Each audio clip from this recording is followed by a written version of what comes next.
Moi, j'ai assisté en 1998-99 aux prémices de la guerre du Kosovo. J'étais un officier des opérations spéciales à l'époque. J'ai participé aux séances de planification de l'OTAN à Mons, en Belgique, à Shape, et dans les états-majors militaires français, bien sûr.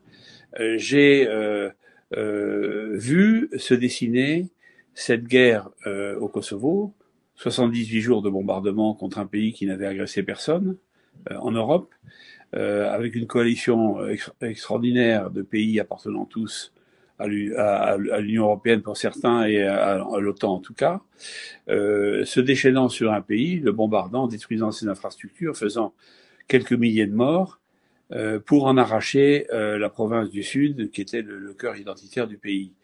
Donc avec derrière des intérêts stratégiques et économiques évidents. On a exactement le même scénario aujourd'hui en Ukraine.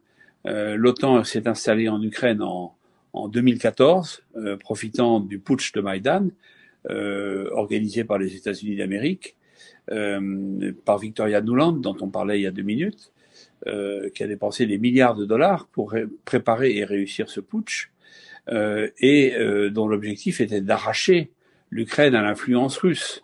Et bien entendu, ceci s'accompagnait d'une otanisation des armées ukrainiennes et d'une américanisation de la société et de l'économie ukrainienne.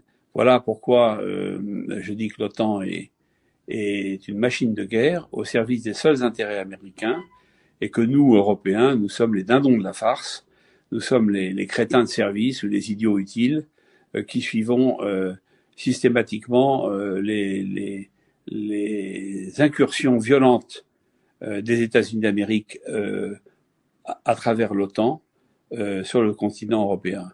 On a connu ça en 1995 et 99 dans les Balkans, et on connaît ça maintenant depuis 2014 et surtout depuis 2022 dans l'est de l'Ukraine et sur les marches de la Russie.